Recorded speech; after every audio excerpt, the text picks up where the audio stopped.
Welcome to Scouting for Growth. Today, as I'm recording this intro, I have to say that I have a little bit of a cold, so I hope you will not mind. Risk management is no longer about predicting yesterday's risk. It is about designing for tomorrow's uncertainty. We are entering a new era where intelligence is on tap, where agent human teams are reshaping how decisions are made, and where leadership itself is being redefined.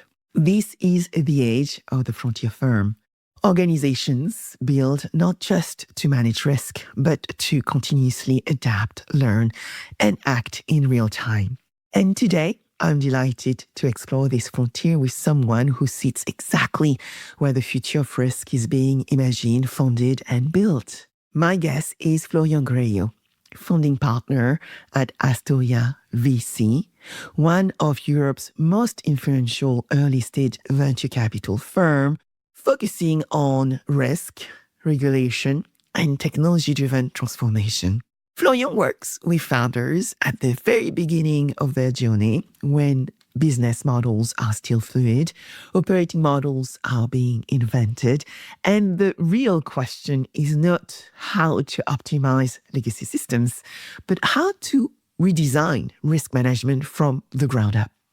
Why does this conversation matter now? Globally, organizations spend trillions of euro or dollars each year managing risk, yet despite massive investment in technology, trust in institutions is under pressure. Volatility is increasing, and decision-making is often still fragmented and slow. At the same time, AI is moving fast from analytics and copilots to autonomous agents capable of sensing, deciding, and acting actually. This shift forces leaders to rethink how risk is assessed, governed, and owned across the enterprise. Florian brings a rare and timely perspective. As a European early-stage investor, he sees patterns long before they become strategic texts. He operates at the intersection of regulation, innovation, and human behavior, where risk management is not or no longer a control function, but a strategic capability.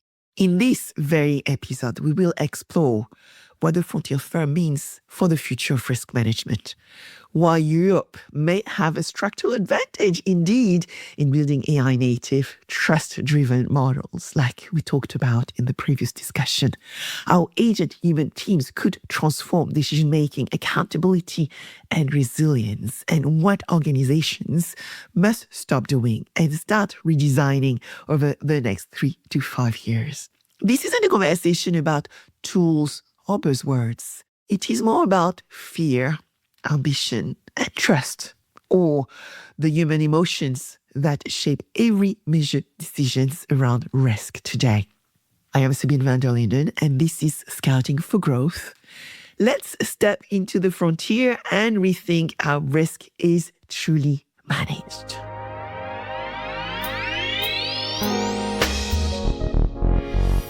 Hello, Florian. Thank you so much for joining me today. How are you? Hi, Sabine. I'm very well, quite enthusiastic for this year. So thanks a lot for kind of kicking off the year together with that discussion. I'm really looking forward to our discussion. Well, we have been recording a few podcasts or lives on LinkedIn over the years, but it's always great for our listeners to know who you are, what you do, and the relevance of what we are talking about today. Thanks a lot. So basically, Florian, I'm one of the two co-founders of Astorya VC, and I've been investing in tech startups for 15 years now. Of which 10 years dedicated to the insurtech, more specifically to the insurtech industry. And more, we are actually investing a bit beyond, let's say, a very narrow definition of insurtech, because we are increasingly interested in technologies that are tackling emerging risks. I think that we will come back to that discussion and topic later in the podcast. But yeah, I think that insurance innovation has never been that business diverse. And this is what we try to cover with our own investment in climate, in cyber, financial fraud, and so on. So a lot of challenges in front of the insurance players that we try to address with technology, data, algorithm, and startups. Well, let's start, Florian, potentially with an uncomfortable truth.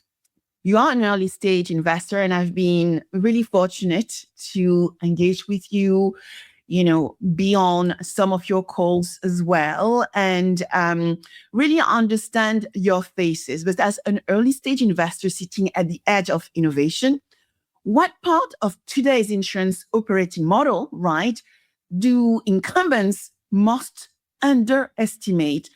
And why should they, frankly, be afraid of, what is happening with AI, intelligence, what is happening in the world right now? Yeah, that's a very fair question. I think that I would go for the risk assessment part of the value chain, because this is obviously the core engine of the insurance industry. Better understanding, modeling, pricing the risks. And I think that the historical model and the historical way insurance players have tackled this risk is under threat due to emerging risk. And all these emerging risks have in common that they didn't exist in the past or were very limited. They are growing very fast, meaning that the challenge and the risk for insurance player is increasing over the time. And these risks are evolving very fast as well. So I think that there is a need to think a bit different and to explore different ways to run the risk, let's say, value chain. So that's probably how I would phrase it. It's not only the insurance value chain that we should consider, but it's rather the risk value chain as a whole, out of which obviously the insurance industry and the insurance value chain is one section, but there is a lot about prevention, there is a lot about risk assessment, and ultimately there is a lot about claim management as well. And in between, there is the insurance capacity, the risk carrying, which are obviously a challenge. But that's how I would summarize this key challenge. And obviously, technology could be helpful. AI, data, algorithms. So these are very helpful technologies which are growing as well. So that's really nice. And I think that at the end, and that's what the CEO of AXA summarized a year ago, he said basically insurance players face a kind of dilemma right now. Either they retreat from the market, so they consider that these emerging risks, they cannot deal with them and they should leave part of these markets, or they should build resilience. And I think that this is exactly the point. Resilience is the optimistic side of this emerging risk challenge. So either you consider it as a risk and you retreat from the market, or you leverage technology to tackle these risks. This is building resilience. And that's probably what is currently underestimated by most of the players, because they are still speaking of their existing portfolios, very focused on cost efficiency as well. And I think that dealing with AI, we will come back to that topic. But again, in the medium/long term, I think that this challenge to build resilience will be key, and those that are starting working on it right now should build and will build a competitive edge in the near future, I guess. Yeah. So let's just set a bit of context and definition. So, when we start looking at what is happening in our industry, and you actually mentioned that some carriers are moving out of specific risk. We have seen this in the United States, right? In California, in Florida, in Louisiana, where, major carriers have stopped underwriting property risk, partly personal, insurance risk, because, a lot of homes in the United States are actually built on wood and with wood. And so it is very difficult to actually underwrite risk that is certainly going to create a problem if there is a wildfire and whether if there is a flood. So that's the first thing. So this conversation is going to be around risk management, and the way we start addressing the problem today is not just talking about insurtech. It's technology for insurance, it's technology for risk management. And you mentioned you're not just considering insurtech, you are doing cyber, you're looking at data, you are looking at different type of risk, because there are so many emerging risks coming into the market. And therefore, we need to identify the business model and the solution which are going to evolve the operating model of the insurance company. Second, we are diving into what we call that frontier insurer, right? This frontier firm, this frontier risk manager, which need to have access to intelligence on tap, right? The intelligence flow, the intelligence is becoming commodity, utility. And actually, as we know, the price of GenAI is below $1. You remember when it was $4? Now it's pretty much intelligence on tap.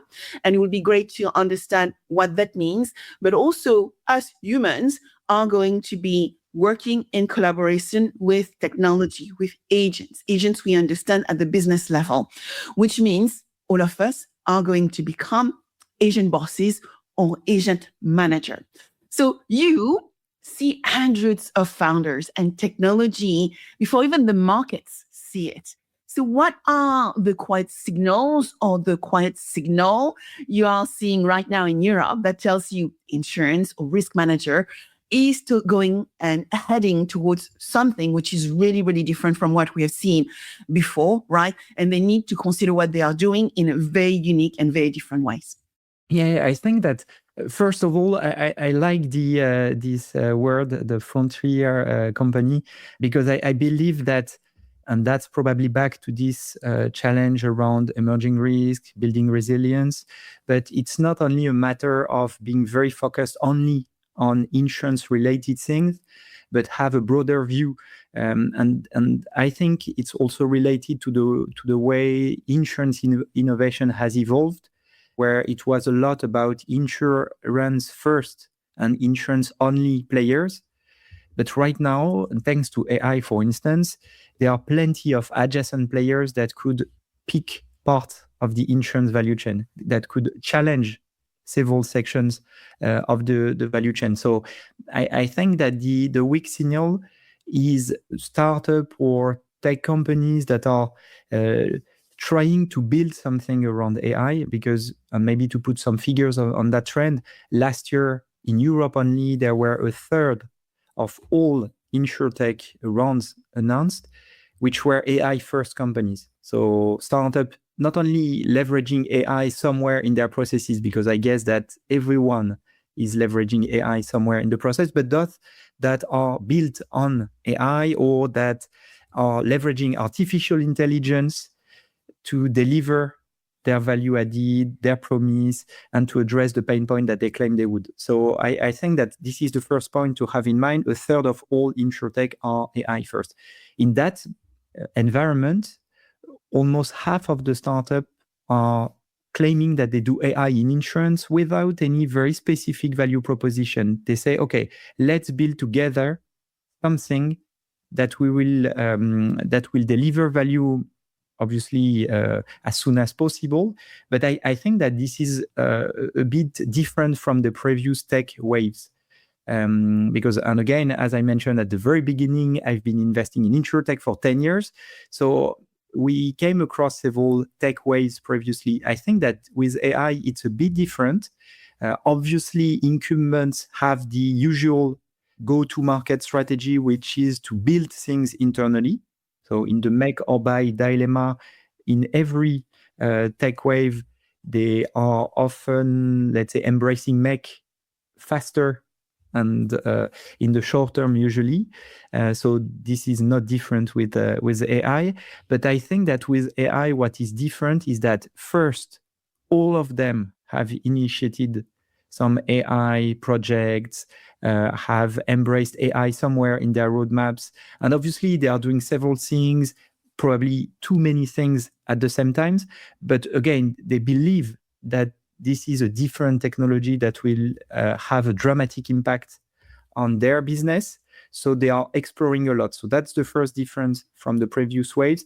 They are sincerely, I would say, genuinely embracing AI, trying to leverage the technology somewhere in their processes. That's the first point. The second point, which is different, and that's the weak signal I want to highlight, is that they are working very early in their journey with external startups. So yes, as I mentioned, most of the startup, half of the startup, AI first insurtech, are building things on the way with the insurance partner that they have signed with. So that's obviously a kind of make, but it's not a way to make things only internally with only the team and so on. It's also relying on external players, which often have, and I believe as a tech investor, have a tech edge compared to incumbents. So I think that something different will come out of that kind of frenzy around AI because of these two different patterns. The first one is test at scale in any direction, initiate a lot of projects, invest a lot of money, time, and people, and start working with external player from day one. So what will come out of this wave? Not sure. We can let's say anticipate that. We can make a guess. Obviously, we can see where these startups are trying to revamp the value chain. Claim management is very hot. Distribution is probably hotter than ever in terms of tech first disruption. But again, I think that this is a bit different this time, which I find obviously very exciting because there are many projects, and this is a challenge as an investor to try to spot those that will be there on the market in the next 3, 5, 7 years from now. Yeah. So you saw the research actually, Florian, around this pilot purgatory. And because you are talking to a lot of those founders who are in that make type relationship, across the value chain, what is your view around, the 95% of AI project fail? BCG said actually it's probably not 95, 80% in insurance. Still, a lot are failing. So how do we start making sure those relationships succeed and we have more success when corporate work with ventures? Yeah, that's a usual question, I would say, as an investor, because that's probably a downfall of, let's say, the frenzy around startup 3-5 years ago. Because when you invest in startup, obviously not all the startups are successful. So our job as an investor is to try to pick those that will be more successful than the market. But if you pick a startup per se, there is nothing obvious that it will be a success. There are good startups, there are bad startups, there are very exciting startups, there are very boring startups as well. So startup, and I think it's exactly the same with technology. Technology is not a success by design. It's just a means. If you leverage it the right way, then you might succeed.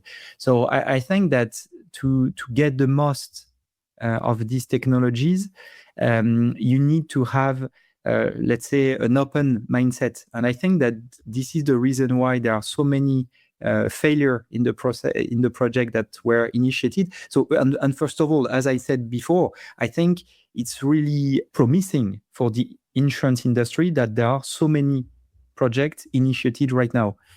On the other hand, and obviously I just illustrated, it's quite normal that most of these projects will fail. Having said that, I think that there are different patterns to keep in mind to maximize the chances of success. I think that the first one is to be very clear on the roadmap itself. What is the pain point that you are trying to address? What's the value that you are trying to add to the insurance value chain? If it's just, okay, let's do an AI project, by design, it will be tough to measure the ROI, and then it could be a bit deceptive at the end. So I think that if you are clear on the output that you are pursuing, you have more chances to succeed. That's the first point. The second point is to be, let's say, open for real disruption. I don't like the word disruption itself, but let's say you should be open for real change. So if you are ready to change things, then you might succeed. Because if you just want to improve things or to keep doing things the same way you did in the past, but with another tech layer, most probably you will be disappointed at the end because you won't change things behind the scene. You will just maybe spend more money on the new technology, spend time on initiating new projects, but you might not be happy with the output. And the third point, and here I'm probably biased because I'm investing in tech startup, but I think that insurance player should mix the make and buy initiatives. They should, yes, try to build things internally where they are very strong, where they have a competitive edge, where maybe technology is less an edge to succeed. On the other hand, they should be very flexible on several projects, on several roadmaps, to partner with external players, tech startups, AI-first companies, to say, okay, they are better than we are. We can provide them with some data, some insight on the industry, how the insurance works, what are our own challenges as insurance player, but they have the tech edge.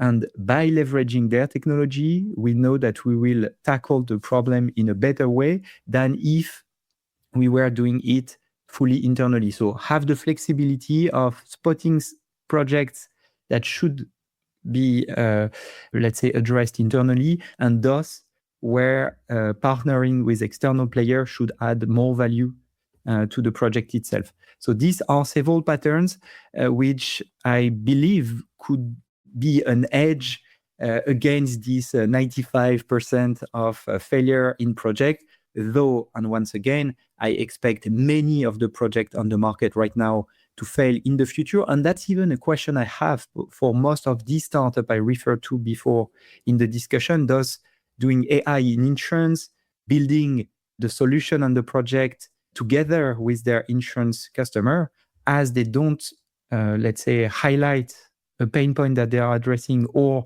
offering a clear value proposition. I'm wondering how they will manage to measure the ROI in the medium term, when, let's say, the frenzy will go down and insurance company will say, okay, which project should we keep alive, which are less important, then it will be about ROI. And I think that this is a challenge for these companies. I'm not saying that they will fail and all of them will disappear. I'm just saying that somewhere in their process, they should think about how to measure the ROI of their solution that they build together with their customers to maximize the chances of moving from test, POC, to live production. So how to integrate probably deeper into the IT systems if they want to stay in the game, let's say in the next 3, 5, 7 years from now. A lot of corporates now, when they evaluate growth ventures, they are not just looking, as you said, at the technology. At the end of the day, we are trying to solve a very major problem in the industry. They are looking at whether that company will be alive for 5 years in the future. They are looking at procurement processes and compliance and regulation, SOX compliance, DORA compliance. And I think when I educate young ventures, I said, and this is Sabine, we want to talk to these carriers, like, okay, let's talk about what solution and what problems you are solving for. And often, they don't always realize that maybe the carrier is not the customer. Partly when a carrier is, reliant on a big monolithic or now modernizing a core system. And so they need to really understand the stack as much as they need to understand the compliance, the procurement, but also they need to put that financial model you just said together to succeed and actually be able to knock on the door of the next potential client. Another thing you said, which I would like to reinforce, is when you start looking at the frontier firm concept, there are a number of levers. Governance and ethics. Any company will want to make sure that their partner are well governed and ethical. They are going to look into this integration component. Can we partner together for long term, 5 years, right? And beyond, but also that flexibility, agility, and the leadership, right? Are we able to work culturally together? I think those are very critical levers that any founders need really to understand. So the question I want to ask you now, so let's move forward to 3 years from now, and we do absolutely nothing, right? We have no agent. We have no agent working with humans. We have no AI native decision-making platforms. We don't have a frontier firm mindset in our industry. What will break first, Florian? Is it the underwriting margin? Is it the customer trust? Is it the talent attraction, right? We are suffering from a capacity gap. Companies want to do this, but the people can do that, right? And so what is going to break for you, looking at your founders and looking to those big hires as well? Yeah, I think that the talent acquisition will remain a challenge, but it's already a challenge, I think, in the insurance industry, especially when it comes to tech talents. That's the reason why we built Astorya VC, because we had the conviction that insurance carriers have many assets, the brands, financial balance sheets, millions of customers, many products, many data, historical data.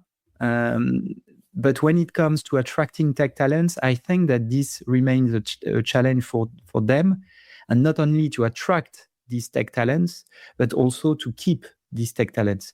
That's why we are investing in a tech startup, because we think that in the make or buy dilemma, yes, most of incumbents start with making things internally, but due to this challenge to attract and keep talents, tech talents, they usually struggle to develop tech first project internally. Hence, somewhere in their journey, they come back to the market and say, okay, we need to partner with an external solution. And that's where there is an edge for those that are embracing technology very fast in their roadmap, because they could build 18, 24, 36 months of competitive edge because they are ahead of the market. That's, I think, what will the frontier firm will benefit from. If they embrace AI right now, they will have a very strong edge in the next 3 to 5 years compared to those that don't embrace this kind of AI first initiative for real. I mean, not those that are just doing AI folklore for whatever. No, those that are really trying to get value from artificial intelligence will be ahead of the market in the near future. And I think that where they will benefit the most is probably around capital efficiency, cost efficiency, because this is a challenge that we hear from basically every player on the market right now. And it's quite interesting because 5-7 years ago, that's something that we hear, and you know it as well. When we were discussing with C-level, with board members, behind the scene, they said, yes, we would love to improve the cost efficiency. We would love to improve the way our employees work to be more efficient. Now they are claiming that on stage, publicly. So I think that this shows first that this is a real pain for them. And it's such a pain that now they are confident to share it publicly on the market, and all of them facing that challenge. So I think that this is probably where this could be the most helpful, and that's where we will see probably the most important difference between frontier firms that have embraced artificial intelligence very fast and probably have embraced a mix of make and buy in terms of initiatives, and those that are lagging behind with no AI, with no project live, because the impact that we see on the market is quite impressive. Even at the startup level, we see that several startups manage to deliver a lot with very few employees. That's why, by the way, one of my predictions for this year is that a single founder, single employee, AI-first companies will deliver very nice KPI in that case, and in Europe, 10,000 policies sold, which is the first milestone for a startup. Because again, thanks to AI, you can be faster in your delivery, you can learn faster, you can work on things that you were not able to do before. Again, I'm not saying that AI will replace everything, but at least you can deliver way more thanks to that technology if you embrace it in the right way. So that's where I see the major benefit in the future. And that's why I think that insurance companies should really work on AI project right now, because if they don't, they will lag behind in 3 to 5 years from now. Yeah, no doubt. I like the point you're making around insurance carriers, risk managers, being a little bit more open today to talk about the fact that they need to reduce cost and they need to make more money, right? Instead of, not saying anything and not being able to disclose anything. It's common sense, right? But actually being a little bit more open to say, okay, we have pain here, let's say around specific area of claims processing. A lot of conversation I'm having with US insurers is, litigation, we have, inflationary social inflation in the US, where the cost of claims are very high because everybody can look at the billboard and actually call a lawyer to help them out. And so you have technology able to help you. And actually saying, hey, I need help here means that you're providing the signal for actually young ventures to knock on your door. And on the side, you are saying, we really need to do it fast, competitive advantage, because the thing is moving so fast. And I do believe that we are going to find the solopreneur, the AI native business of one. However, to scale, right, we need the right team. So it's about augmentation. But the baseline, I think, is logic. I think you will find the solopreneur making millions. Now we are looking for that solopreneur will make $1 billion without much employee.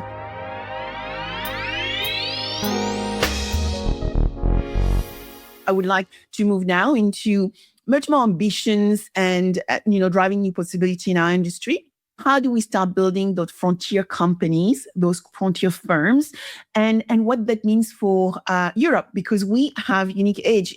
People complain around our regulation, but I think there is still an edge to the industry to actually do it right. So as you're investing in those early stage companies, right, and you're helping them become more ambitious, more polished in the way they are interacting with the market, with the industry we serve, what distinguishes a great founder, Florian, that you would back from to support those frontier companies from those just adding artificial intelligence maybe to legacy workflows?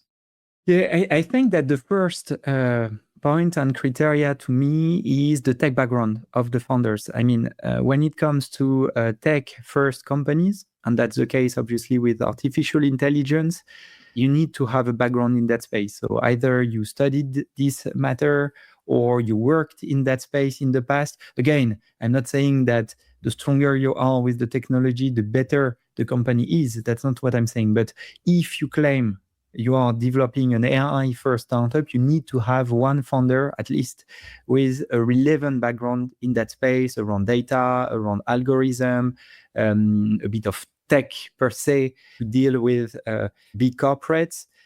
So I think that this is the first criteria. But what we are looking for when we invest in insurance and risk-related startup is, I would say, the perfect balance between that tech background, which is a requirement, I believe, especially in artificial intelligence, the industry background and knowledge. So I think that if you have never worked in the insurance space, obviously you will learn, but I think that this was a downfall in the last, let's say, 3-5 years during the peak period of investment in insurtech. Plenty of players claim they would disrupt the value chain because X or Y. The truth is that the insurance industry is a bit different. And I'm an investor, so I'm investing in tech startups which try to disrupt and revamp the way insurance is done, because I believe that there are plenty of things that could be improved in that space. And again, having been an investor in that space for 10 years, I still believe there is a lot to build. So don't get me wrong, There is a lot to build, to change, and probably to disrupt. But if you understand the insurance industry, the way the process are set up internally in big corporates, the more chances you have to succeed. Because first, the corporates are moving very slowly. That's something you should have in mind. Insurance is a bit different. And I think that it's quite interesting, the moment of the market right now, because in the startup scene, investors are looking for profitable growth compared to growth at all costs, let's say in 2021, 2022. And I think it makes more sense in an insurance perspective, because building an insurance portfolio requires this kind of profitable growth. Growing is a need for any company. So that's a challenge, by the way, for incumbents. But in the insurance space, you also need to be profitable. You cannot carry the risks if it's not profitable, at least in the long run. And that's what you mentioned before. In the US, on several markets, due to climate risks and severe claims, several players have left the market because they don't manage to have a profitable portfolio and to carry these risks in a profitable way. So I think that this is the core challenge. And to understand that mindset, I think that you need to have at least a bit of knowledge on how the insurance work, because again, it's a bit different than other industries. So long story short, the perfect founding team is a mix of technology and the insurance knowledge. Not too much technology, because the idea is to develop a product, meaning something that add value to the end customer, not only a very nice technology, which is very shiny, quite impressive and so on. No, technology is just a means. The purpose of the company should be to add value to the customers. And to do so, also need to have a bit of insurance understanding to move faster and to try to maximize the value you will add to the value chain, because the challenge is you can speak the same language as the insurance players. So that's what we are looking for when we invest, this kind of perfect balance between the two kind of backgrounds. Yeah, no, very helpful. And I think when you think about the founding team and the opportunity as well, it's making sure that they can communicate still with senior executives within, a risk management team, within an insurance company. Now, you also mentioned that there's a shift in the market. We are going through a soft market. So let's explain what soft market means. Well, it is the fact that insurance is becoming cheaper. It was very expensive for a while. Now it's becoming cheaper. Brokers will make less commission, and carriers are looking to drive that profitable growth. So we'll start looking for those solutions, right, that enable them to make more money and profit in a market where everything is going down. So it's very important to understand that context as well. So now when we start looking also at those frontier market players, right? And we are talking now about that agent human team. So those founders, technologists, insurance combined with good, operational stamina, let's say. And everyone of us become an agent boss, right? So from an investor lens, knowing this is what the shift in the market is bringing, where do you see some asymmetry? And where do you see some maybe asymmetrical advantage, the speed to market, the cost structure, how companies will make decision and the quality of this decision, and how that is going to influence the business model? Because you see a lot of changes also in business models. Yeah, I think that the first edge, and this is probably related to our industry as well, is around data, because to build an insurance-related solution, you need to have the proper data. And to build artificial intelligence, you need to have relevant data as well. So I think that this is the first challenge for this kind of players. And in that category, you will have players that have access to relevant data, those that don't. And quite interestingly, a few days ago, by the way, I was pinged by a founder who wrote me an email saying, we have well advanced in developing the project. We just need data right now. And I found the email quite interesting, because I said, okay, nice, but if you don't have any data, then there is no output, no value added. So it's not that you just need data. It's a real challenge for you, and that's probably the first milestone and the first project you should focus on. So I think that this is the real challenge for these players. And by the way, that's where I think that with this frontier firm, the challenge is about collaboration and working together, because once again, on several topics, insurance data could be relevant. On other topic, they could be irrelevant. If you think about climate change, for instance, most probably you will need to spot and access new data sets, and you can just be this kind of company working on at the data level. You can be a startup that, let's say, analyze, digest this data that you would deliver to an insurance carrier, or you could even be what we call a tech-enabled MGA in the insurance space, where you not only access and digest the data, but you leverage them to build a different insurance product. But at the end, you still need to work with an insurance carrier. So wherever you are on that value chain, it's all about partnering between startups and insurance players. And again, the data challenge to me is the major one. So that's why I refer to this balance we are taking in funding teams between tech, the data, or a kind of technology, the insurance knowledge. Because if you'd like to access insurance data or relevant data in an insurance background, you need to have this kind of understanding of how the insurance value chain works, how insurance players are organized, how you could more, let's say, quickly access interesting data, and so on. So that's where I would put the edge. And by the way, this makes a lot of sense. I remember when I started in that industry, I hear someone saying insurance is all about data. So here we are. Yeah, insurance is all about data. We have a lot of historical data, but with emerging risk, we need new form of data, which are more aligned to the new risk of tomorrow. Also, when we start also talking about this, this agency, right? Agentic workflows within the context of a frontier firm, what I learned actually, Florian, working with the like of EY and Microsoft alliance over the past 4 to 5 months, is you cannot start on new emerging risk. You have to go back to old risks like motor risk, home risk, travel risk, which have been mastered and pretty much commoditized to really understand how you can build this in a compliant, regulated manner, which takes me to my next question, right?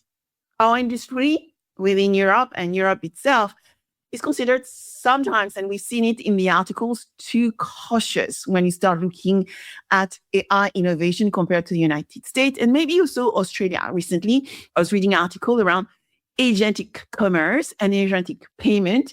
I was sat in my hotel room doing some work in Dubai, where I was saying, okay, let me try in this market whether I can actually buy something agentically.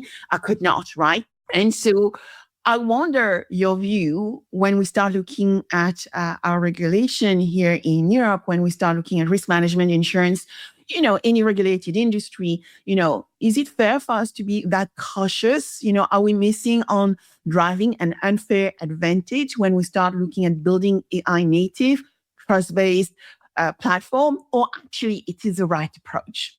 Yeah, investing in innovative players, I think that regulation is obviously a brake sometimes that prevent from moving faster. But most of all, I think that it's usually an alibi not to do anything or to limit what is possible. So, and the example I usually leverage to illustrate that feeling is that we see on embedded insurance. So this is technology enabling basically any third-party e-commerce platforms to become insurance distributors, because they add somewhere in their customer journey and in the sales process, they add insurance product. There are several startups in that place. And if you have a look at, again, I'm speaking only on the European market, the regulator has been discussing that topic under the open insurance word. FIDA. FIDA, exactly. The discussion is live or has been live since January 2021. And the discussions are still pending. So that's the regulation side. On the innovative side, on the tech side, on the startup side, there are plenty of players that have embraced such an open insurance or embedded insurance initiative almost everywhere in local markets across Europe. There are already several leaders in these categories, players that are emerging in their domestic market, or even players that are covering the European market as a whole. So to me, that's an example that if you have a look at the regulatory side, you can say, okay, it takes time, it's long, nothing will happen. If you have a look at the real life, I would say, the market itself, yes, there are big players with big numbers that have attracted funds, that are growing quite well, and that are unlocking several markets. Because I think that at the end, and it's probably exactly the same with frontier firm, is that if you have the right mindset, if you are on one hand ready for change and able to wait a bit because things take time, then you can really succeed. Because I think that one downfall that corporates usually have when it comes to innovation, that's the case with embedded insurance, because several carriers have initiated their own internal embedded insurance solution, but for most of them, they discontinued these initiatives because the figures were too small in their own perspective. But again, it takes time, and it's a matter of understanding that innovation, that's the exponential curve. At the very beginning, the curve is very tiny, and all of a sudden, it jumps. So you need to be ready for that jump, and you need to acknowledge that it will take time, not necessarily a lot of money, because again, innovation can be effective and can be cheap even sometimes. And I think that artificial intelligence is one example of this capital efficiency in several parts of the market. So yes, I think that regulation, yes, is a challenge, is a core component of our industry, but at the end, it's one criteria among others. So I would not hide myself behind regulation, not to do anything, rather the opposite. I believe that the market can move, and maybe one day the regulation will align. That's what we saw with the taxi industry, by the way. Yes, absolutely. I mean, it's interesting. Middle of last year, around July, I was invited to meet the regulators in Macedonia. And we started talking about, there were 70 regulations, and, a number of them impacting, risk managers, insurers. So not all the 70, but, an insurer had to review how they dealt with regulation and how they went through all those regulations and really understand what that meant for them. The other angle, which I realized when I was doing my research to be able to present to that group, is you have insurers, you have major companies who are actually building regardless of whether the regulation is going to come up or not. So FIDA, for example, we know there are big players who have built amazing platform. I'm thinking about Brotec, Wacom. They have built their platform Trust by Design to enable them to actually adapt to any regulatory environments. And they are planning with, okay, let's do it if the regulation is going to come into place. And I think it's very important, not just to wait or fight, because the problem with the FIDA regulation, and as I understand, is a lot of insurers are fighting against it, saying that they are not like banks. And so therefore, we should not have open insurance available, just simply because otherwise the Uber of this world and the Amazon of this world have the opportunity to become potentially distribution, but insurers as well access that data and actually bypass them. Imagine this with agentic commerce and payment. That could be super interesting. But actually, the one who are ahead of the curve already designed for it.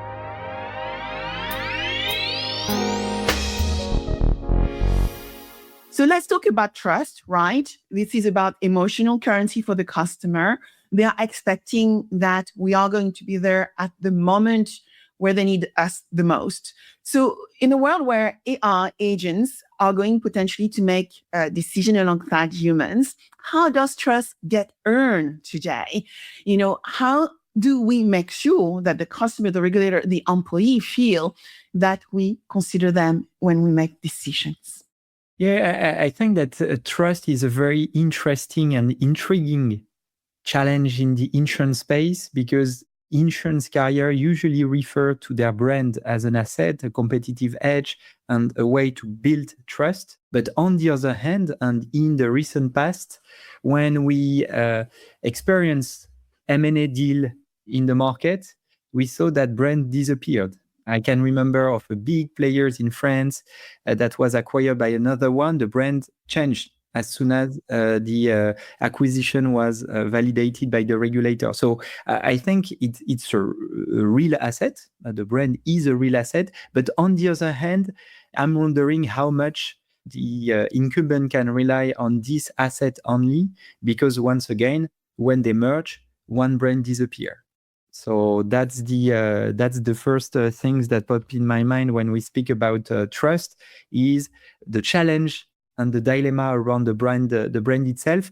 Then, and to come back to artificial intelligence, I think that explaining how things work could be one way, and that's, by the way, something that is increasingly discussed on the market. How do you explain the algorithm, the decision taken by the algorithm themselves, and even the big platforms? They are trying to add some links to say, okay, I gave you this answer because I had a look at this article, this website, this newspaper. So here is how I built my answer. So I think that this is one way to tackle that challenge. And the second one is probably related to the value perceived by the customers. And here I would come back to the discussion we have around sharing data in the insurance space. Telematics, for instance, I think that one of the challenge is that most of the time, insurance carrier ask the customer to share their data, behavioral data, driving data. The question from the customer are, what for? What's the value for me? So usually it's a matter of price.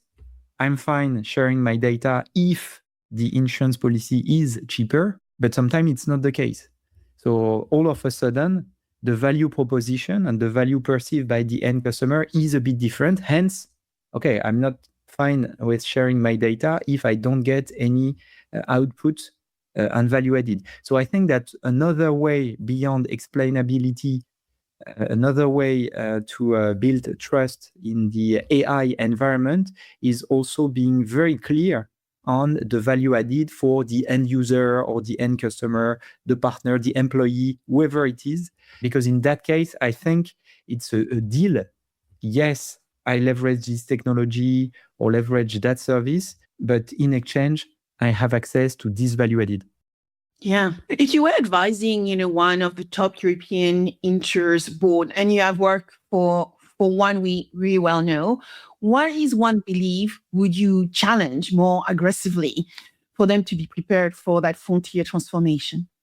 Yeah, I would go for the output of the project. I think that having a real wish and plan to change things is the only way to succeed, because most of the time we hear, yes, we need to change, yes, we are trying to innovate, but behind the scene, they have unrealistic plans or fake willingness to move and do things in a different way.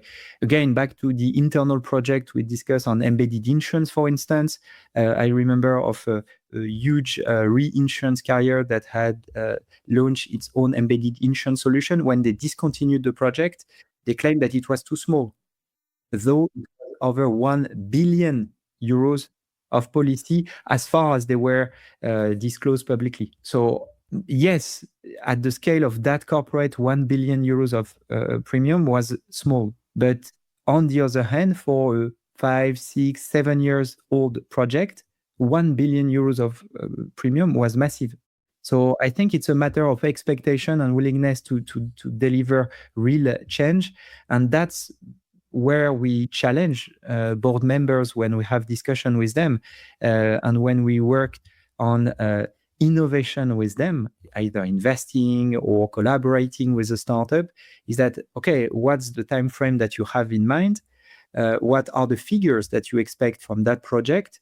And we redesign most of the time this kind of roadmap, because we say, first, it will take longer, but at the end, it will deliver real and very nice figures. So if you expect big figures tomorrow morning, it will not work and you will be unsatisfied for sure. If you are ready to take a bit more of time and invest accordingly. So I'm not saying it's a matter of spending a lot of money, because that's a downfall, I think, from corporates. Usually they invest too heavily, so they expect to have massive figures in the short term. But as a seed investor, I know that at the very beginning, it's not only a matter of money. It's just in terms of corporate innovation. Yeah, no, you're absolutely right. It's not just about the money. It's interesting, the example you actually use, right? 1 billion is not insignificant. But you know what? When I talk to the Fortune 500 and we talk about embedded, said, well, it's not making any money. So it's interesting, right? When you start having those deep dive around something which, you need probably to give it some time, giving 5 more years, some of the numbers said it will be 25% of market. So at the end, it's about the customer and where the customer can find what they need. And that is sometimes, because of Ubers, what we are missing. So my last question to you, Florian, is let's go now to 5 years from now, and we start looking back, right? When you look at regulated industries like insurance, what should the stop being, and what it finally becomes for you if it was intelligence on tap, agent human working together, truly as one? Yeah, I would go for AI underwriter, I would say, because again, I think that this is the core challenge, understanding, assessing, modeling, and pricing the risks. And I think that those who will manage to leverage artificial intelligence in that very core part of the value chain would be the most successful, most probably. And that's interesting because nowadays we see only few startups trying to address that part of the value chain, AI first insurtech startups. But if you take the insurtech ecosystem as a whole, after 10, 12 years of activity, you see more startup on that space. So I think it's just a matter of time to see more of this player addressing this very core, unchallenging part of the insurance day-to-day job. But I think that this is what we will probably experience in the medium/long term, especially in an environment where emerging risks are growing, because once again, historical data don't apply to emerging risks. So there is a requirement to do things in a different way if you'd like to still operate in that space, cover these risks. So it requires a new way of thinking. And then I think that if I had to take and pick one, I would go for AI underwriter. So thank you so much for joining me, Florian. And I would like to ask you, if a founder, if a board want to actually dive deeper around some of the conversation, how they can become frontier, and potentially the opportunity is understanding how become frontier when we start looking at emerging risk. Where can they find you? So first of all, thanks a lot, Sabine, for having me once again and for that very insightful discussion. And to follow up on that discussion, whether you agree or if you'd like to challenge my position, which is the purpose of this kind of podcast discussion, you can easily find me on LinkedIn or meet in person in the upcoming insurtech conferences wherever across Europe, because that's a very enthusiastic playground. And I think that we will meet together, by the way, very soon on that ecosystem. Absolutely. I'm going to see you in London, in Barcelona, in a lot of European countries, and I cannot wait. Florian, thank you so much for joining me today.